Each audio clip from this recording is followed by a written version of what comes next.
Hello everyone, কেমন আছেন আপনারা সবাই? আশা করছি ভালো আছেন। আজকে আমি দেখাবো আপনাদের খুব সহজেই তৈরি ডিমের চপের রেসিপি। আশা করছি সবার ভালো লাগবে।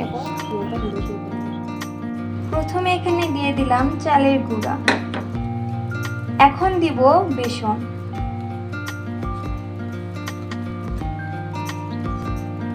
তারপর জিরা বাটা, আদা বাটা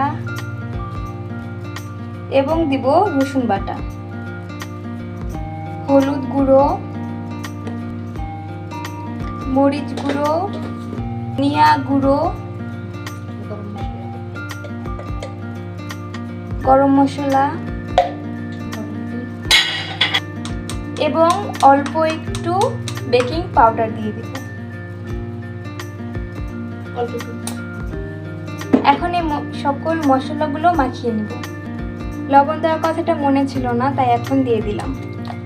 দিয়ে সম পরিমাণ পানি মিশিয়ে ব্যাটারটা তৈরি করে নেব। ডিমগুলোকে সিদ্ধ করে কেটে নিয়েছি। এখানে 2টো ডিম ব্যবহার করা হয়েছে। এখন এই ব্যাটারটার মধ্যে চুবিয়ে এটাকে ভেজে নেব।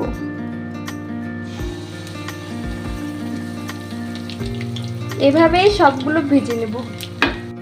তো সবগুলো ভাজা শেষে এখন আমরা নামিয়ে নিয়েছি। দেখুন দেখতে কতটা সুন্দর লাগছে।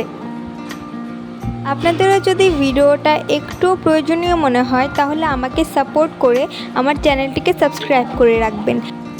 আজকের ভিডিও এই পর্যন্তই। আল্লাহ হাফেজ।